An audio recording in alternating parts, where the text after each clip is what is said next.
So I have, I should be, I mean, it doesn't matter even if I go to that many. So this is joint work with Vega Regason, and this is work that's forthcoming in the India Policy Forum, which is published by Brookings and NCER and comes out annually. So the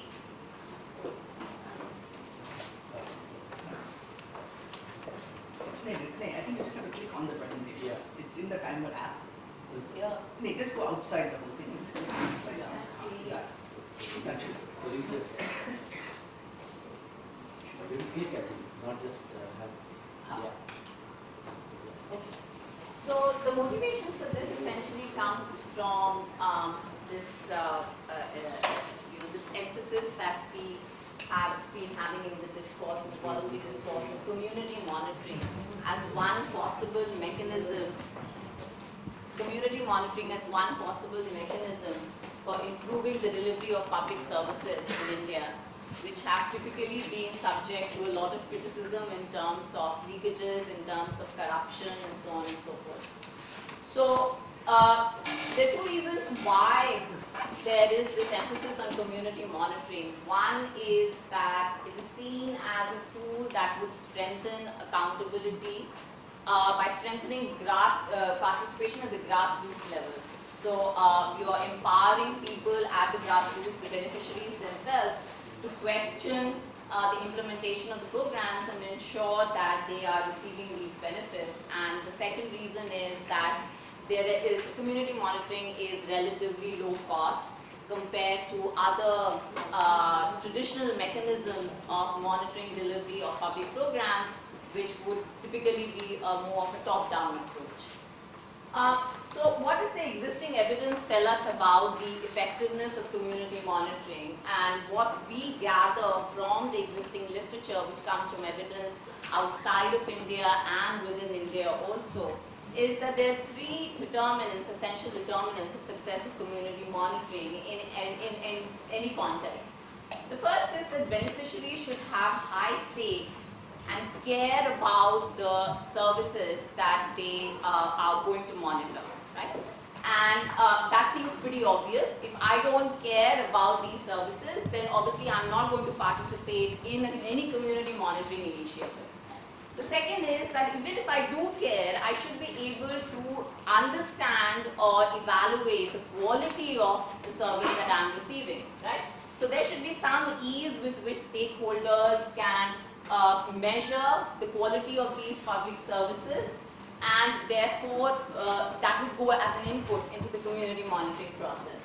So given these two characteristics that would be required for effective community monitoring, what would ultimately bring these two together in terms of translating into effective changes in the delivery of public services would be whether there is a dialogue then between the service provider and the consumers of that public service. So what we call over here then is whether there is a mutually accepted contract or an understanding between the service providers and the beneficiaries as to what the issues are in terms of the quality of the service that they're receiving and what needs to be done in terms of the response on the part of the service provider to improve that delivery.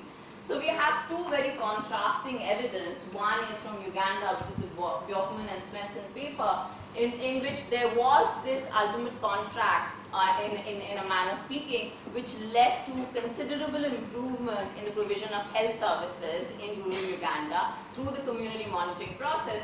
But on the other hand, there's work in UP in improving the public, the provision of education in the public schools, which failed completely because there didn't seem to be a dialogue going on between the service provider and the beneficiaries in ensuring that there would be time-bound processes through which there would be an improvement in the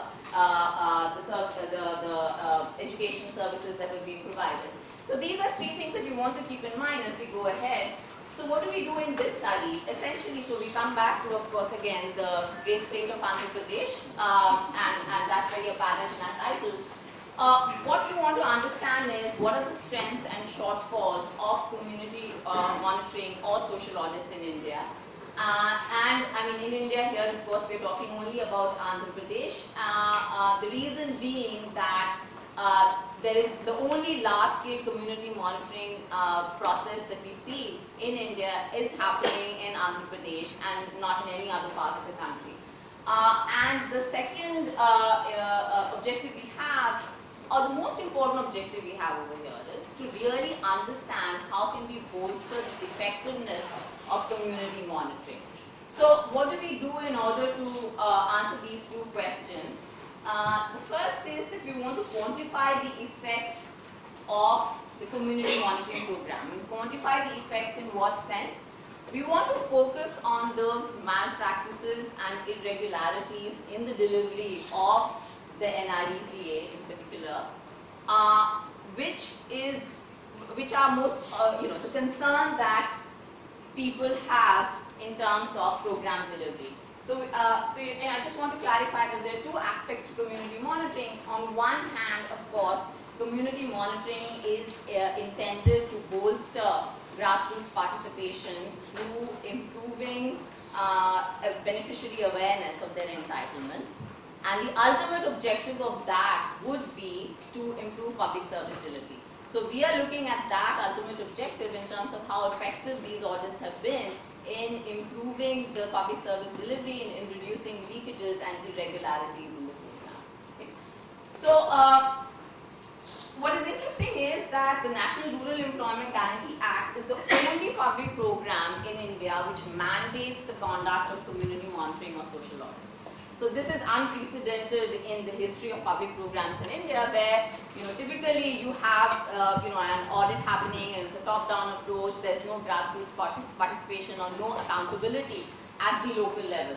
So here there is this mandate which allows the conduct of the audits at the Gram Sabha level, and the Andhra Pradesh government was the first and to date the only one which has responded to this mandate by institutionalizing the conduct of these audits.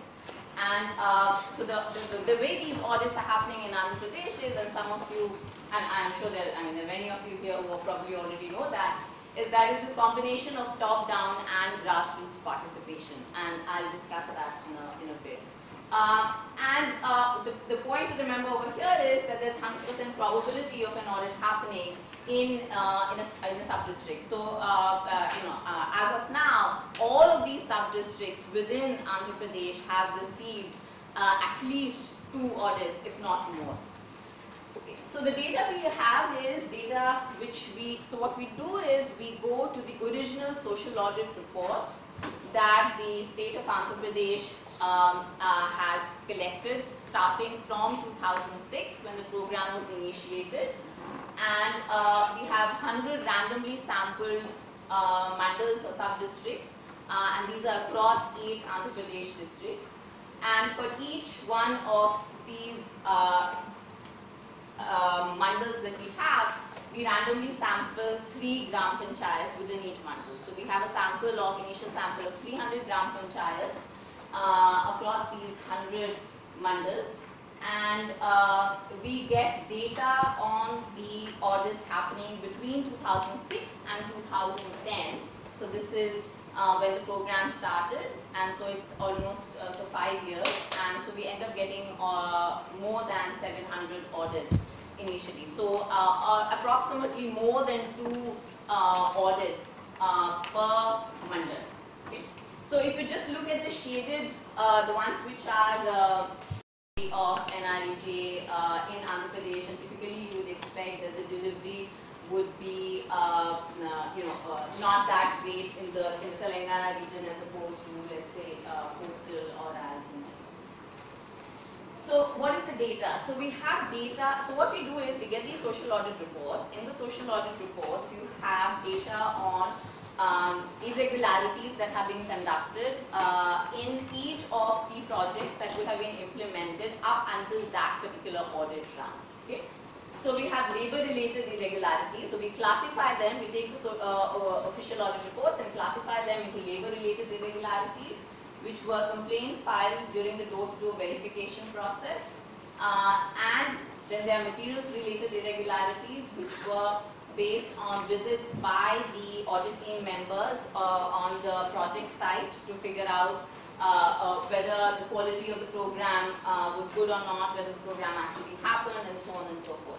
So then there is a verification process which happens through the public hearing, where you have these affidavits, which are verified through these affidavits, and so the scope of these frivolous complaints are minimized as much as possible. So what's interesting to see then is, if you just look at the summary statistics, what we have there is the average number of complaints per audit. So what's interesting then is that the labor complaints are significantly higher than the material complaints, which you would expect to see, given that the expenditures in the labor component are 70% as opposed to for the materials complaints, and also because that's a private component of the program, and the material complaints are significantly smaller. But then when we look at the mean real amount per complaint, that's where the interesting story lies, which is that the amount per labor complaint is significantly lower as compared to the amount per material complaint.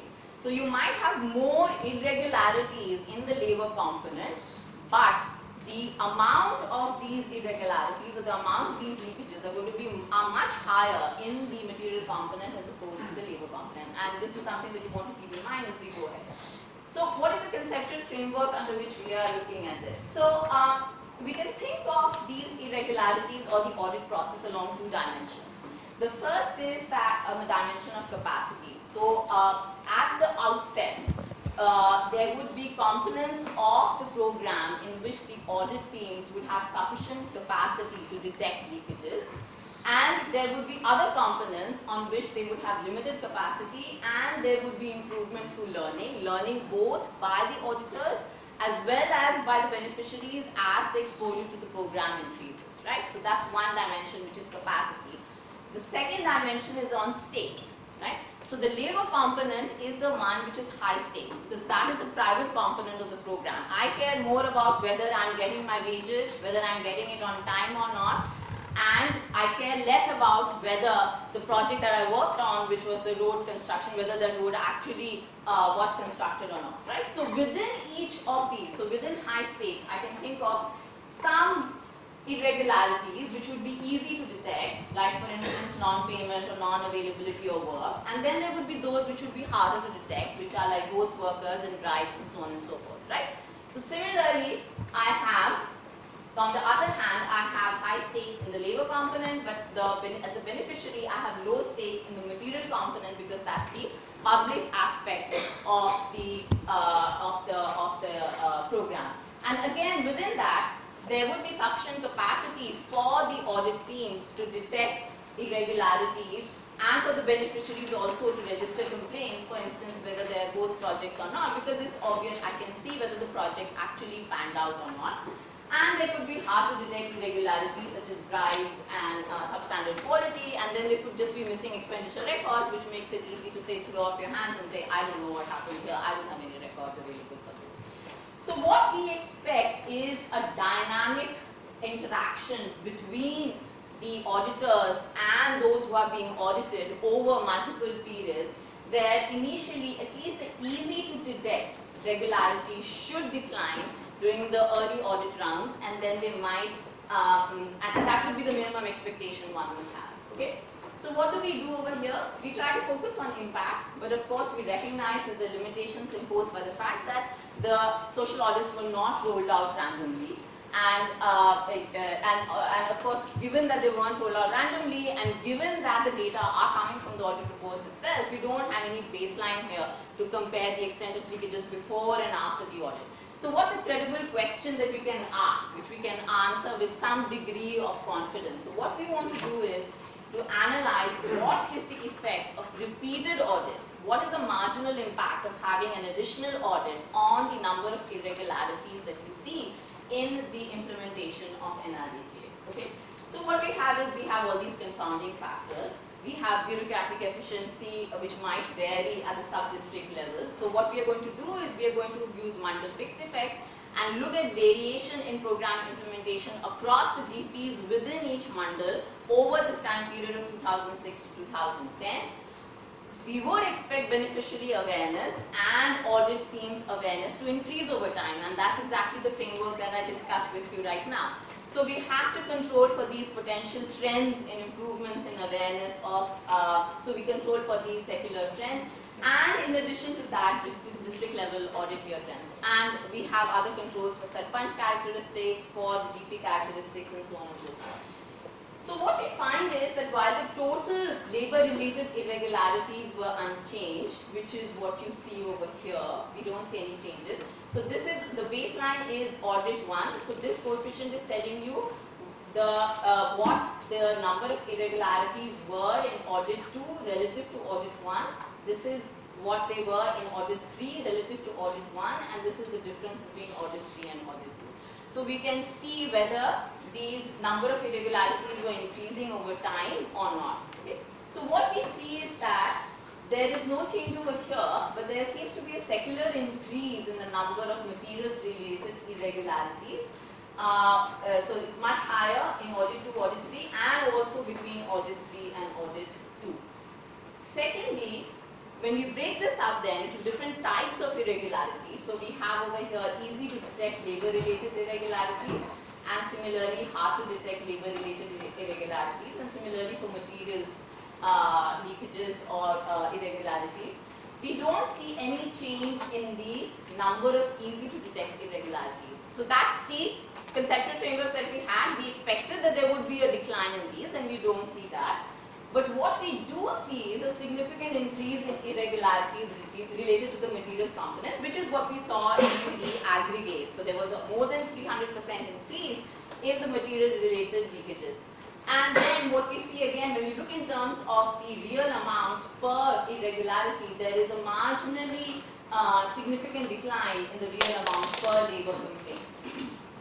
We do tons of robustness checks in terms of looking at the frequency of audits, which could differ across mandals and GPs. Therefore, the fact that we lack independent measure of corruption, we then constrain ourselves to look at irregularities which are only filed by the audit teams, which are unlikely to be subject to coercion or intimidation, and so there could be biases in the reporting of these irregularities. And finally, we also look at these differences in time frames across mandals. We control for actual increases in expenditure in NRGS over time, and so on and so forth. So what we want to conclude then is that we do not detect a significant effect of the audit process on reducing the aggregate number of irregularities. There's an insignificant effect on the easy to detect labor-related irregularities. But what's very interesting is the startling shift that we see in the anatomy of corruption. So we see the shift from labor to materials related, harder to detect irregularities, which suggests that there's quicker learning by the transgressors as opposed to the auditors. So the transgressors are always one step ahead of the auditors. And in addition, it suggests that the rents extracted from these new avenues of corruption are probably higher than the cost of effort or the threat of punishment if you were caught committing these irregularities. So overall, it seems that the audit process may have been successful in detecting them, but obviously they are not potentially detecting the entire universe of irregularities. This is probably just the tip of the iceberg. And the audits were not effective deterrent, and they have not been able to reduce irregularities. So what I would like to emphasize now is why do we see this? Why do we see no effectiveness of the audit process in reducing irregularities? And the number one thing that hits us is that there is lack of credibility of the audit process. Because of this lack of this enforceable contract which ensure that those who have been found guilty are punished. And this is the data that we have from 2006 to 2013, which looks across the districts for which we collected this information. And what we see is that not even 1% of those who were found responsible have suffered from termination, dismissal, removal, criminal action. It's absent. Even if you look at the median over here, the medium type of disciplinary action, which would be suspension or show cause notices, there are very few. And then interestingly, if you look at the amounts to be recovered, 87%, more than 87% of the amounts have not been recovered. So it seems that there is this slip up. You have this mechanism in place You have the process going which seems to be credible, but at the last stage, there is a slip up in terms of the absence of this of punishment of a credible threat. Secondly, there seems to be this response, this changing pattern of corruption, and what apparently seems to us is the need to bolster capacity and also technological innovations which would ensure that the auditors are not behind those who are being audited. And lastly, what seems to be happening in India, if you look across all the different states and see that audits have not been institutionalized in any other state except for Andhra Pradesh, tells us that the Act expects the audits to somehow occur organically. That's not going to happen. Certainly it's not going to happen because we have not seen it happen in the last 5 or 7 years in any state. It is only Andhra Pradesh which has institutionalized it, and it has been successful in doing that precisely because the top-down approach, which is creating this social audit mechanism which is separate from the government in terms of having state and district level auditors who are leveraging the grassroots participation. So for this process to actually germinate, to take place, and to be sustainable, there has to be some action in terms of the political will, in terms of a top-down mechanism being instituted, which will ensure that this community process actually takes place. So what I want to emphasize at the end of this is, we have evidence, which is both in our paper as well as some work which is being done at the World Bank, which suggests that community monitoring does have an impact in improving awareness of entitlements of beneficiaries. There is no doubt about that. It serves a purpose in terms of these positive externalities that it might be creating. More importantly, it is a very low-cost mechanism for improving the delivery of public services. It's barely 1% of annual NREGA cost, so it's not very costly. But the credibility of this process has been weakened due to the lack of responsiveness of the state to ensure that those who are found guilty are punished, and that the whole process of social audits is taken to its logical conclusion, and that is absent. And that would be the reason, and that's the reason why we need course correction at this point before we start talking about expanding this to other states or to other programs in India. Thank you.